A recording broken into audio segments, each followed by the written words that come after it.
তারপর সবার স্যালারি সবকিছু দিয়ে হাতটা ফাঁকা ছিল, যার জন্য হচ্ছে 5 তারিখেও টাকাটা দেওয়া হয়নি। সবাই জানো তোমাদের হাত ভাই অসুস্থ, ওর ট্রিটমেন্টেও কিন্তু অনেকগুলো টাকা প্রতি মাসে চলে যায়। তো সবকিছুই কিন্তু আমার এখন এই ব্লগের ইনকাম থেকেই চলছে, প্রমোশনের ইনকাম থেকেই চলছে, পুরো আর্নিংটাই আমার। তো সেখান থেকে হাতে টাকা ছিল না, ভাবছি যে নেক্সট একটা প্রমোশনের কাজ আসলে তখন আয়েশকে পাঠিয়ে দিব। সেটা নিয়ে যে আয়েশের মা একদম ভিডিও বানায় ফেলবে, আমাদের এত অপমান করে, আমরা ভাত খেতে ভাত পাই না, আমরা না খেয়ে থাকি, যাই হোক অনেক কথাই। তো যার জন্য আমি না অনেক হাইপার হয়ে যাই, আমাকে কেউ কোনো কিছু বললে ওটা আমি নিতে পারি না যে আমি চুপ করে থাকবো। যার জন্য আমিও একটা ভিডিওতে তাকে বলছি অনেক কিছু, যে কথাগুলো শোনার সে যোগ্য, কারণ এটা নিয়ে পোস্ট দেওয়ার তার কিছু ছিল না। তারপরে হচ্ছে আলিশার একটা প্রমোশনের কাজ আছে, এটা ভাবতে ভাবতেই যে হচ্ছে ও টাকাটা দিব নেক্সট প্রমোশনে, আলিশার একটা প্রমোশনের কাজ আসে, টাকাটার সাথে সাথে হচ্ছে অ্যাডভান্স করে দেয়। নরমালি আমি কখনো অ্যাডভান্স নেই না, খুবই সীমিত পরিমাণে অ্যাডভান্স নেই, ভিডিও দেওয়ার পরে আমি ফুল পেমেন্ট নেই, মানে ভিডিও আপলোড করার আগে ভিডিও রেডি করে। তো ভাইয়াটার সাথে অনেকদিন ধরে আমি কাজ করতেছি আলিশাকে নিয়ে, তো যার জন্য ভাইয়া হচ্ছে সাথে আমাকে ফুল পেমেন্ট করে দেয়, বা বলতে পারো এটা আল্লাহরই একটা আছে না, তুমি যখন মানুষের দায়িত্ব নিবা, তোমার ঘরে যখন মানুষের দায়িত্ব থাকবে, আল্লাহ সেই রিজিক কোথা থেকে এনে দিবে সেটা তুমি নিজেও জানবা না। তো আলিশার কাজটা হুট করে চলে আসে, এই মাসে আসার কোনো কথাই ছিল না। তো তারপর ফুল পেমেন্ট ভাই অ্যাডভান্স করে দেয়, যার জন্য হচ্ছে আমি টাকাটা আয়েশকে পাঠিয়ে দিতে পারি সাথে সাথে। তো এটা আলিশার পাঠানো হয়েছে না, তো সেটা নিয়েও আবার সে সাথে সাথে পোস্ট দিচ্ছে যে আয়েশের বাবা টাকা পাঠাইছে। আমার কথা কি, বাবা তার সন্তানকে কি দিল না দিল, বাবা তার সন্তানের সাথে কথা বললো নাকি না বললো, এগুলো নিয়ে কখনো দেখছো? আমি কখনো ভিডিওতে বলছি যে আজকে আয়েশের বাবা আয়েশের সাথে কথা বলছে, এক্সের সাথে কথা বলছে?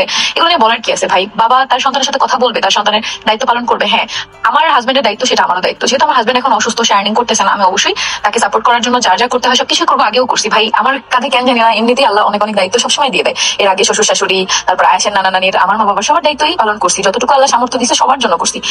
লাইভে এসে তিশা কেঁদে কেঁদে অনেক কথাই বলল আখিকে। জানো তো, আমার ভাগ্যটা আল্লাহ এরকম করে নির্ধারণ করে দিয়েছে, আমার উপর কেন জানি না আল্লাহ সকলের দায়িত্ব চাপিয়ে দিয়েছে। আখি লাইভে এসে বলেছে যে মাসের 5 তারিখ হয়ে গেছে, কিন্তু আয়েশের বাবা এখনো আয়েশের জন্য 7,000 টাকা খরচ পাঠায়নি। ও আরো বলেছে যে আমরা ভাত খেতে ভাত পাই না। এরকম কথা আখি কি করে বলতে পারলো? মাসের শেষ সকলের বেতনপত্র ক্লিয়ার করে দিয়ে হাতে একদমই টাকা ছিল না। তারপরে তোমরা জানো আহাদের অসুস্থতা, তার ডাক্তারের পিছনে অনেক টাকাই প্রত্যেক মাসে খরচ হয়ে যাচ্ছে।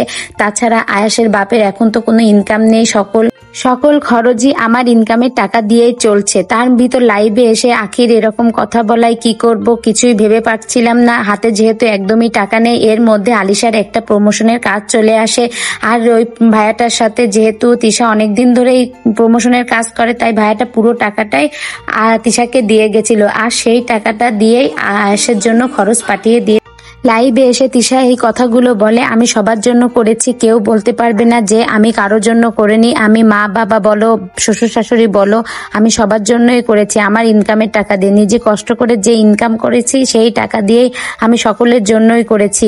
আমার স্বামীকেও তো আমি ফেলে দিতে পারছি না, সেও তো বেকার, এখন তো তারও কোনো ইনকাম নেই, এত খরচ সব তো আমার আর্নিং এর টাকা দিয়েই চলছে।